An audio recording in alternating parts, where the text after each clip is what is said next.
qual o seu limite pro perdão? Alguém pode realmente se arrepender e se tornar de fato uma boa pessoa? Ou será que existem pessoas boas e más e vão morrer fazendo bondades ou maldades até o fim dos tempos? Meu nome é Bruno e hoje a gente vai falar sobre Koe no Katachi e a natureza do ser humano.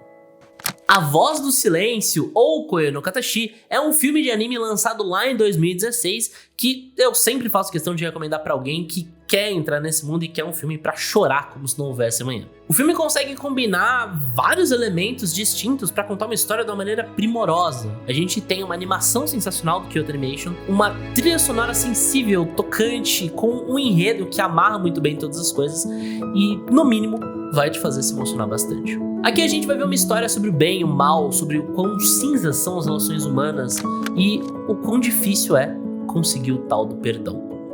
E às vezes não é nem com outra pessoa, mas você mesmo se perdoar. O filme vai levar a gente para uma jornada profunda envolvendo amizade, culpa, ressentimento, passado e, acima de tudo, perdão. Isso tudo protagonizado por um jovem chamado Shoya Ishida. Alguns avisos importantes antes da gente continuar. Número 1, esse vídeo não vai ter spoilers bizarros assim, mas também a gente não vai ficar só na sinopse que você encontra dando um Google por aí. Um outro aviso muito importante é que a gente vai falar sobre assuntos muito delicados aqui. A gente vai falar sobre bullying, a gente vai falar sobre depressão, a gente vai falar sobre pessoas tentando tirar a própria vida. Então, se porventura algum desses temas te dá algum tipo de gatilho, por favor, para o vídeo aqui, vai ver alguma outra coisa. A gente tem vários outros vídeos bem mais leves, mas tenha ciência de que a gente vai falar sobre esses assuntos daqui pra frente, beleza? Então, bora lá. A gente começa o filme com o que poderia ser a última cena da vida do Shoya. Ele ajeita suas coisas ali, ele separa uma grana pra alguém que a gente ainda não sabe quem é, e ele vai e sobe pro parapeito de uma ponte. Aqui você já percebe que algo muito estranho aconteceu e que algo ainda assola ele, e a gente ainda não sabe o que é. E aí na sequência a gente vai lá pra infância do Shoya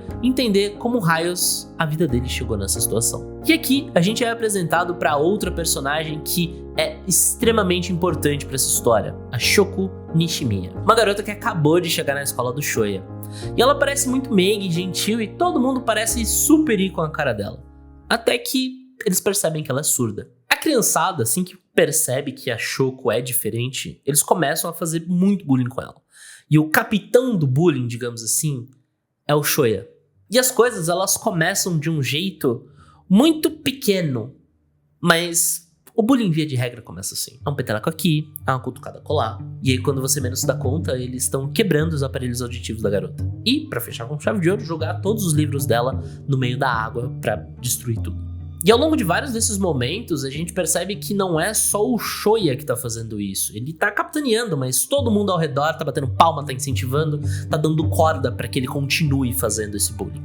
Depois de muito tempo passando por todos esses perrengues, a Shoko começa a não aparecer mais. E então o diretor aparece fazendo um comunicado que a Shoko foi transferida porque os pais dela não estavam conseguindo custear tanto aparelho auditivo que ficava sendo quebrado com tanta frequência. E aí é uma parada que me incomoda, porque ela tinha 1001 motivos pra ser transferida e eu acredito que o custo do aparelho auditivo era o menor dele. Podia falar ipsis literis, estão transferindo ela porque ela tá sofrendo bullying aqui. Como vocês aparentemente são um bando de animais, né? Vamos levar a guria pra um lugar que não tenham animais perto dela. Isso é uma parada que me deixou bem pistola quando eu vi, porque eu fiquei tipo, putz, sério, tanta coisa pra se justificar. Mas, beleza, só um mini ataque de raiva de leve, assim. Uma vez que a Shoko sai, o Shoya é praticamente condenado por todos os amigos como o malvadão, o cara que fazia bullying. E todo o ódio que parecia existir para com a Shoko passa pro Shoya. E aqui é uma parada muito bizarra, né? Porque todo mundo consegue ser conivente e desde que tenha um rosto de fácil associação pra tirar o teu da reta, é a primeira coisa que todo mundo vai fazer. Isso é uma parada muito pesada que Koe no Katachi consegue fazer com uma maestria singular. E então todo esse bullying que antes acontecia com a Shoko passou a acontecer com o Shoya.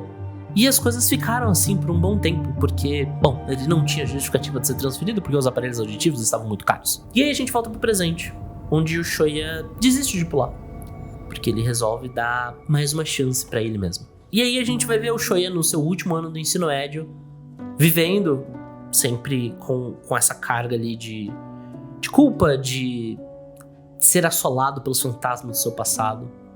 Que ele acaba encontrando a Shoko passando por ali. E aí a história realmente começa a se desenvolver, né?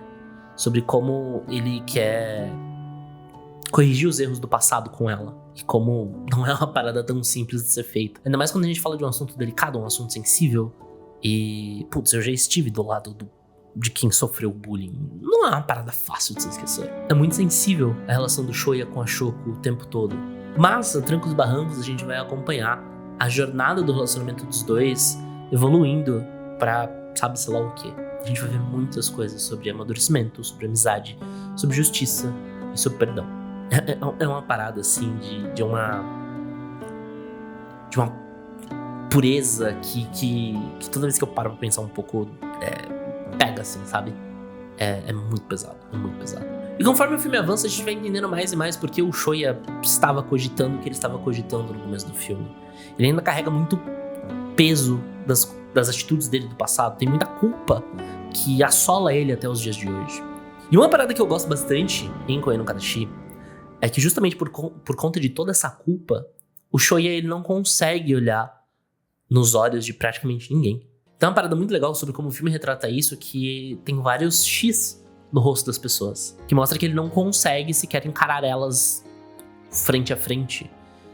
E é muito legal ver justamente toda essa evolução até que, enfim, esses X continuem aí ou não. E do outro lado a gente tem a Shoko, que por mais que venha de uma natureza muito mais gentil, muito mais amigável, ela também tem as próprias questões dela que impactam sobre um eventual perdão ao Shoya ou não, e um sentimento constante de achar que é um fardo pra todo mundo ao seu redor justamente por conta da sua deficiência.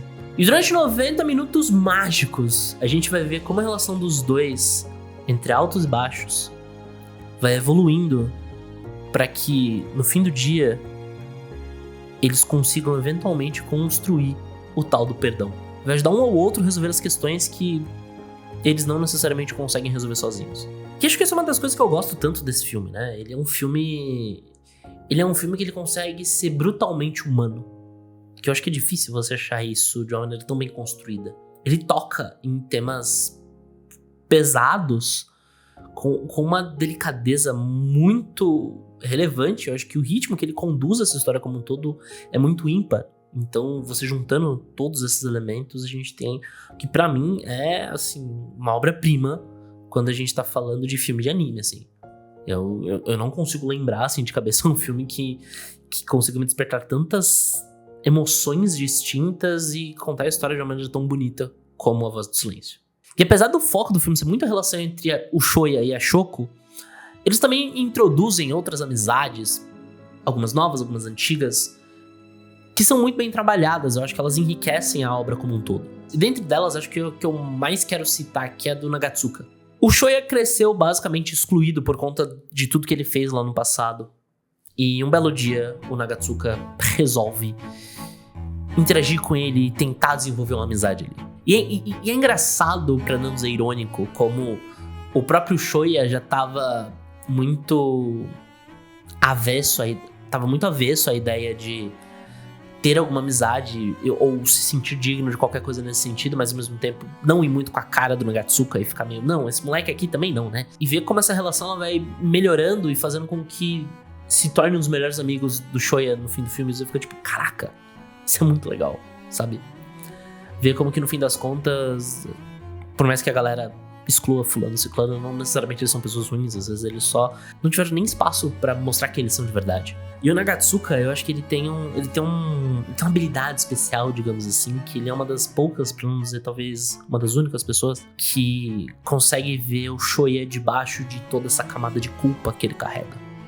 Ele sabe que o Shoya, no fundo, ele é uma pessoa boa, apesar de ter cometido seus erros no passado e que, enfim, tá minimamente tentando se redimir pelos seus erros. E o Nagatsuka é uma das primeiras pessoas que enxerga isso e vê conforme o tempo vai passando, outras pessoas meio que começam a enxergar isso também. Você fica tipo, uau, que demais, que demais. E a junção de vários pequenos elementos do filme, né? Você tem, por exemplo, acho que uma das cenas que mais me pega assim é quando o Shoya ele começa a se perdoar de fato e você vê os X caindo do rosto das pessoas aos montes, e você fica tipo, caraca, ele finalmente tá conseguindo se perdoar. isso com a trilha sonora, a animação, é um casamento perfeito que você olha e fala, caraca, isso é lindo.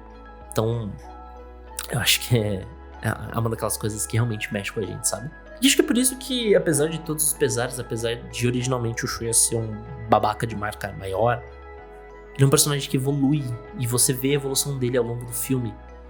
E você passa de odiar ele, pra amar ele, pra voltar a odiar ele, pra, veja bem, não é tão preto no branco assim. De várias maneiras, você vê uma montanha russa com esse personagem específico, que é muito ímpar. Acho que essa é uma das principais características que faz com que ele seja um personagem tão complexo, de fato, né? Porque no fim das contas, o ser humano, ele é um ser complexo. Nem todo mundo é preto no branco. Por mais que, sei lá, segundo o que você acredita, talvez todo mundo devesse ser preto no branco. Tem muitas áreas cinzentas, tem muito contexto que acho que falta para as outras pessoas pra necessariamente falar, não, essa pessoa é necessariamente má, ou não, essa pessoa é necessariamente boa. O Shoya, ele consegue representar muito bem isso tudo, de uma maneira que você não acha tão fácil por aí. Ele não é um personagem único, exclusivo, oh meu Deus, mas você também não acha um Shoya a cada esquina, sabe? As interações Shoya e Shoko sempre pegam muito comigo, especialmente quando, nos raros momentos, a Shoko tenta falar, eu tenho muita... Cara, eu não sei o termo certo, mas eu tenho... Eu fico muito emocionado quando eu vejo a Shoko tentando falar, porque dá pra ver que ela tá tentando cruzar um limite que ela sabe que ela não consegue pra tentar ser entendida, e aquilo me pega muito. Então toda vez que ela fala, me dá vontade de chorar horrores, assim, mesmo que seja uma cena suave, o nozinho do choro vem, assim, sabe? Porque você vê o quão complexa é a relação deles, né? Tem uma questão ali de tentarem se permitir, se perdoar, mas não é tão simples. Então você vê toda essa teia de sentimentos e de complexidades se formando, te deixa muito apreensivo sobre que fim vai dar a relação deles, né? Por mais que eu tente aqui, eu não vou conseguir explicar na riqueza de detalhes que eu gostaria. Acho que Koe no Katachi é uma parada pra você assistir e você sentir. Então, fica aqui o convite. 1h30, você mata, ele é super gostoso. Acho que é um filme que todo mundo precisava ver uma vez na vida. Mesmo que você não tenha passado por uma situação delicada dessas, eu acho que é um filme que te põe pra pensar. E por ser um filme que te põe pra pensar, ele é muito pertinente. Eu gosto de filmes que me fazem pensar ou me forçam a sentir emoções que eu não sinto com tanta frequência, assim. Não é muito fácil me fazer chorar. Então, acho que Koe no Katachi é uma ótima pedida e você precisa dar uma chance. Esse filme, ele me ensinou tanta coisa, ele me fez pensar sobre tanta coisa, ele me fez sentir tantas emoções que eu acho que, de fato, é uma experiência que você precisa ter alguma vez na vida. Ele conseguiu tangibilizar de uma maneira muito especial o quão complexo é o ser humano, o quão difíceis são as relações entre seres humanos, e que, apesar de tudo, existe um caminho que o perdão vem. Acho que uma das coisas mais legais desse filme, além de toda essa complexidade e eles irem pra um certo final feliz ali, é a questão de que, cara... sei lá, é difícil até pôr em palavras, assim. O ser humano é complexo, ele vai continuar cada vez mais sendo mais complexo, mas acho que esse tipo de filme que expõe essas complexidades e te faz pensar e te faz ver que existem muitos tons de cinza entre o preto e o branco, te colocam pra pensar até sobre situações da tua própria vida. Não sei o que tu fez ou deixou de fazer, mas enfim, eu acho que é muito é um filme muito especial. Talvez a grande lição de Koe no Katachi seja que, mesmo depois de muita merda, existe um caminho na qual tu consegue minimamente se curar de um trauma, que tu consegue caminhar rumo ao perdão, e você consegue não esquecer, mas eu acho que começar a aceitar que isso aconteceu e que não é sempre que o teu passado te define, a não ser que você permita que ele o defina. O perdão, ele é libertador, e acho que esse filme ele materializa isso de uma forma muito bonita. Ninguém aqui tá imune a erros, mas eu acho que muito depende da nossa habilidade de lidar com os erros e o que a gente faz depois que a gente erra.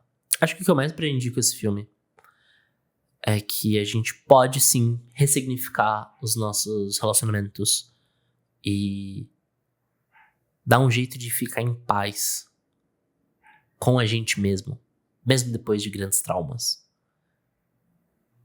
Afinal de contas, nós não somos definidos pelos erros que a gente cometeu, mas sim pela nossa habilidade de conseguir reconhecer o erro e mudar a partir dele. E, eventualmente, encontrar esse tal do perdão.